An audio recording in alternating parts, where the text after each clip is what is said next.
আসসালামু আলাইকুম ভিউয়ার্স, আশা করি আপনারা সবাই ভালো আছেন। তো ভিউয়ার্স, দেশ এবং দেশের বাইরে যেখানে যে অবস্থা থেকে এই মুহূর্তে আমাদের ভিডিওর সঙ্গে যুক্ত হয়েছেন, আপনাদের সবার প্রতি আমাদের পক্ষ থেকে আন্তরিক শুভেচ্ছা অভিনন্দন, আবার সালাম। আসসালামু আলাইকুম ওয়া রাহমাতুল্লাহি ওয়া বারাকাতুহু। তো ভিউয়ার্স, আজকে ক্যামেরা আছে রিঙ্কু, আমি লিটন আহমেদ, আর আমার সাথে আছে বড় ভাই রঞ্জু ভাই। তো আজকে আপনারা হয়তো পিছনে লক্ষ্য করতে পারতেছেন, কি ভাঙা বাড়ি, ভাঙার মতো আর কি পরিত্যক্ত অবস্থায় আছে। এ বাড়িতে 3টা ঘর, 2টা ঘর পরিত্যক্ত অবস্থায় আছে। কেন আছে সব কিছু আমি আপনাদের সামনে তুলে ধরার চেষ্টা করব।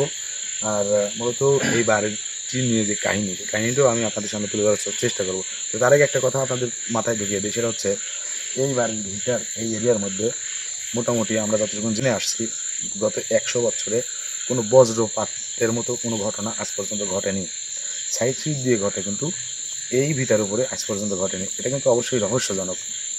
আর বিভিন্ন সময় এই বাড়িতে যে মুরব্বী ছিল তাকে বিভিন্ন ধরনের মানে স্বপ্নযোগে বিভিন্ন ধরনের লোভ লালসা দেখানো হয়েছে।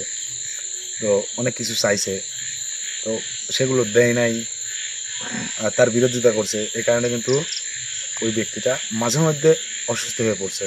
এক পর্যায়ে বেশি অসুস্থ হয়ে বছরে এই মাথা আর ওই মাথা দুজন স্বামী স্ত্রী দুজনে কিন্তু বিদায় নিছে। আপনারা দোয়া করবেন, আমরাও দোয়া করি আল্লাহ তাআলা যেন তাদের দুজনকেই বেহেশতের সর্বোচ্চ জায়গায় আল্লাহ তাআলা যেন তাদেরকে সমর্পণ করে, তাদেরকে যেন সর্বোচ্চ জায়গা দেয়, এই দোয়াই করবেন। তো আমি আপনাদের সামনে প্রত্যেকটা জিনিস তুলে ধরার চেষ্টা করবো। তাহলে রিঙ্কু, তুমি সামনে থাকো, আমি ক্যামেরাটা ধরি। ঠিক আছে।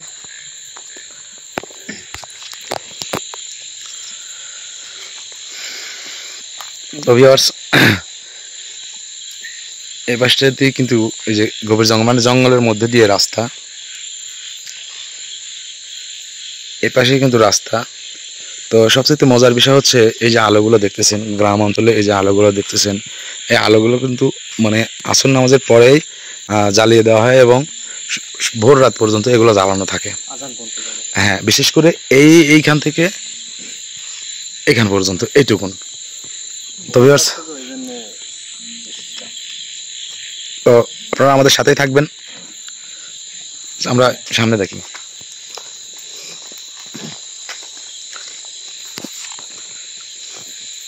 দেখি এই পাশে আসো, লাইটলি আসো।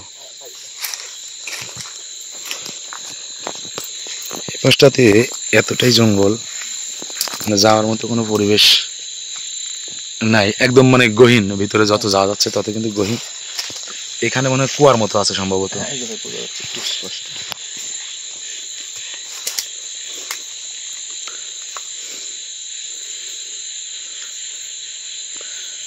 হ্যাঁ ভাই, সামনে আগান।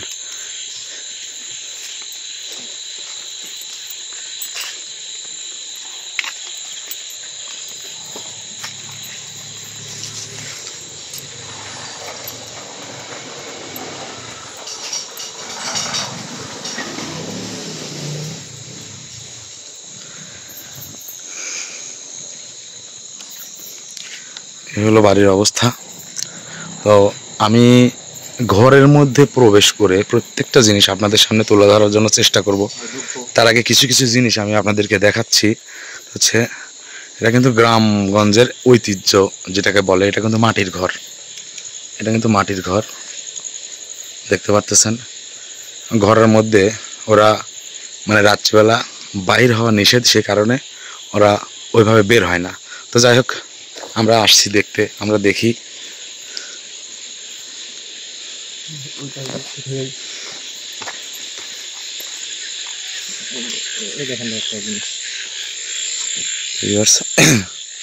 দেখতে তো পারতেছেন আসলে কতটা ভয়ানক জায়গা, কতটা ভয়ানক জঙ্গল চারিদিকে। কিন্তু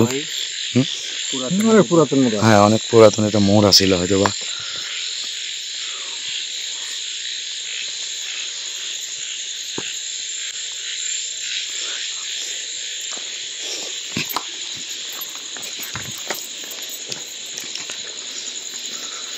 তো ভিউয়ার্স, এই সেই ঘর যে ঘরটাতে প্রবেশ করার ইচ্ছেও যদি পোষণ করা যায়, যে ঘরটাতে প্রবেশ করার মানে মন মানসিকতা তৈরি হলেই নাকি গায়ের পশম, প্রত্যেকটা গায়ের লোম শিরে ওঠে। তো আমারও সেরকম হচ্ছে, কারণ যেগুলো শুনে আসছি যদি বাস্তবে সেগুলো হয়েই থাকে তাহলে কিন্তু বিষয়টা খুবই ভয়াবহ বিপজ্জনক। তো যাই হোক, আমরা যেহেতু আসছি এখানে ইনভেস্টিগেশন করার জন্য, আমরা ভিতরে প্রবেশ করব এবং ভিতরে প্রত্যেকটা জিনিস আমি আপনাদের সামনে তুলে ধরার চেষ্টা করব।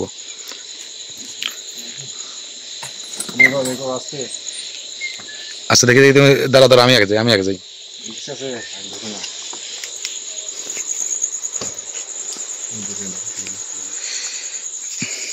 এই হলো অবস্থা।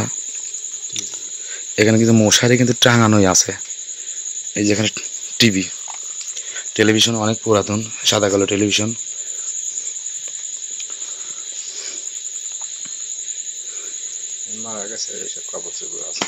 তো ভিউয়ার্স, আমরা যতটুকু জানতে পারছি, মানে মরে যাওয়া সেই ব্যক্তির কাপড় চোপড়, ব্যবহৃত প্রত্যেকটা জিনিস কিন্তু এখনো এখানে পড়েই আছে। এগুলো কিন্তু কেউ বের করে না, এগুলো কিন্তু চাইলেই বের করে পরিষ্কার করে কোনো গরিব মিসকিনকে দিয়ে দিতে পারে, কিন্তু তারা এতটাই মানে বিপজ্জনক অবস্থায় আছে, এতটাই ভয়ের মধ্যে আছে যে এগুলা কিন্তু বাহির করার জন্য কোনো সময় বাহির করার দুঃসাহস পর্যন্ত করেনি। এই তো পুরাতন কাপড় চোপড় খুলে দেওয়া আছে, এই যে লিটন ভাই এই কথা আছে, এটা পুরাতন কাপড় চোপড়, এগুলো কিন্তু সব পুরাতন কাপড়। এই যে দেখেন। আচ্ছা, কোনো কিছু হাত দিয়ে লাগার দরকার নেই, আমি সব কিছু দেখাচ্ছি। অবশ্যই ব্যক্তি দুজন, যে দুজন এখানে থাকতো, অবশ্যই তারা মানে নামাজ কালাম পড়তো, এটাই কিন্তু তার প্রমাণ। দেখেন, এটা কিন্তু তসবি আছে, নামাজ কালাম পড়তো, হয়তো অবসর সময় তসবি জপতো। আর ওনাদের যে জামা কাপড়গুলো দেখতেছেন, এগুলো কিন্তু ময়লা আবর্জনা পড়ে গেছে, এগুলো কিন্তু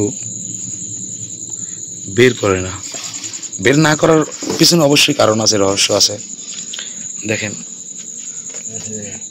সাইকেল আর হ্যান্ড গ্লোভস, এখানে কিন্তু যে উনি যে শুয়ে থাকতো এখানে কিন্তু সবকিছু আছে। ভাই আপনি হ্যাঁ, অবশ্যই আপনারা যারা গ্রামের মানুষ অবশ্যই এটা দেখলে বুঝতে পারবেন যে এটা কি। এটা নাইংলি নামে পরিচিত আমাদের এলাকাতে। এই যে তাদের দুজনের নামাজ পড়ার সেই জায়নামাজ, সেই সব টিস্যুটাও এখন পর্যন্ত বের করা হয়নি, ব্যবহৃত টিস্যু, মাতাল, মানে এক কথায় ঘরটায় এমন অবস্থায় পরিত্যক্ত অবস্থায় পড়ে আছে, এই ঘরের মধ্যে কিন্তু মানুষ ওইভাবে প্রবেশ করে না। মানে যে প্রত্যেকটা জায়গায় যে ইন্দুরের গর্ত, এই যে ইন্দুরের গর্ত, ইন্দুরের গর্ত। এই ঘর থেকে মনে কোনো কিছু বের করে নাই না ভাই? না, যতটুকু আমরা জানতে পারছি বের করে নাই। আচ্ছা দেখি ভাই, একটু শান্ত থেকে চোখের নিচে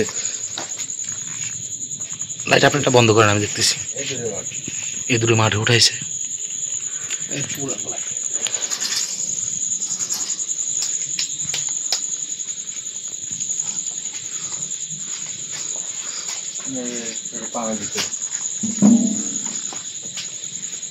তো মানে এক কথায়, হ্যাঁ ক্যামেরাটা ধরো, দেখি দেখি দেখি,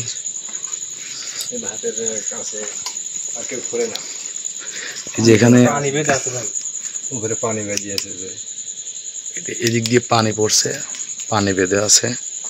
এর একটা ওনারা পৃথিবী থেকে বিদায় নেওয়ার পরে এই যে চেয়ার, র্যাক, এগুলো কিন্তু আমার মনে হয়, আচ্ছা দাঁড়াও, হ্যাঁ খুলো, আচ্ছা খুলো, এটা খুলো, ওইগুলো দেখতে বলি না, এটা খুলো। এর ভিতরে কি অবস্থা, হাত ছাড়াও, হাত ছাড়াও। ওইটা কি, এটা কি হাত ঘড়ি নাকি, ঘড়ি নাকি ওটা? রিভার্স দেখি ভাই, লাইটটা বন্ধ করেন। এটা কিন্তু ঘড়ি। এখানে মোটামুটি ভাবে যাই হোক, ওনাদের ব্যবহৃত প্রায় প্রত্যেকটা জিনিসই কিন্তু অবশিষ্ট এই জায়গায় কিন্তু আছে।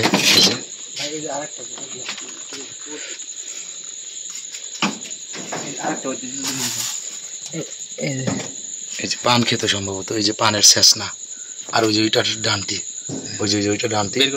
না না না, বের করার দরকার নেই, ঠিক আছে, লাগাই দাও, লাগাই দাও।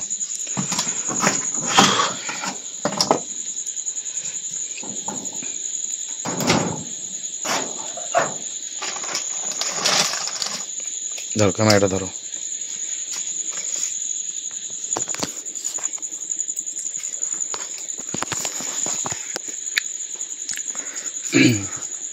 সামনে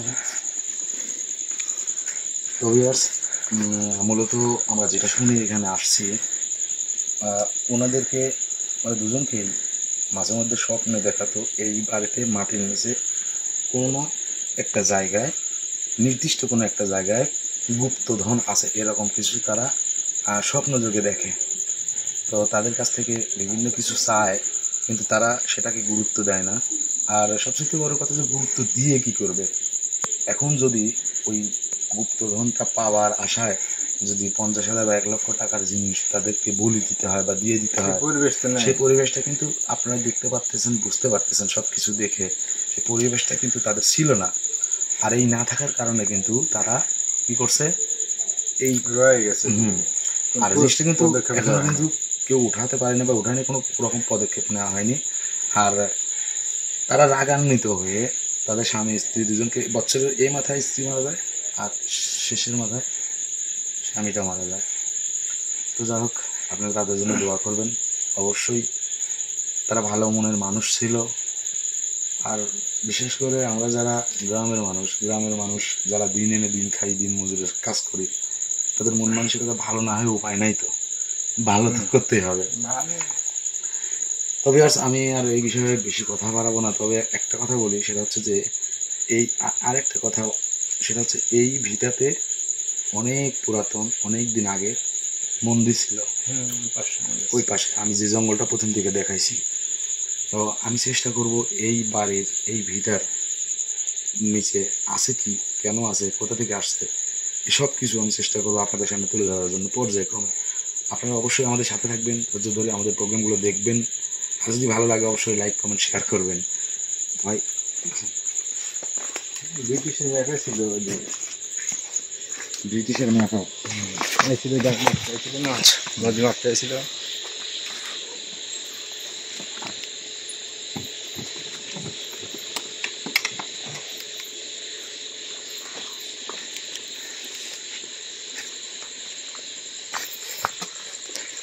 এই সাইডে গহীন পুকুর, এখানে কিন্তু একদম গহীন, মানে কতটা গর্ত এটা হচ্ছে নিজ চোখে না দেখলে কিন্তু অনুমান করা যাবে না, এরকম অবস্থা এই সাইডটাতে প্রচুর গর্ত। তবে আমি আর বেশি কথা বাড়াবো না। আমি এই বিষয়টা পর্যায়ক্রমে আমি আপনাদের সামনে তুলে ধরার চেষ্টা করব। আপনারা সবাই দোয়া করবেন। আপনারা যদি ভালোবাসেন, পাশে থাকেন, অবশ্যই ইনশাআল্লাহ সফলভাবে আমি আপনাদের সামনে প্রত্যেকটা ঘটনা তুলে ধরতে পারবো। আপনারা সবাই ভালো থাকবেন, সুস্থ থাকবেন, আমাদের জন্য দোয়া করবেন। আল্লাহ হাফিজ। আসসালামু আলাইকুম ওয়া রাহমাতুল্লাহি ওয়া বারাকাতুহু।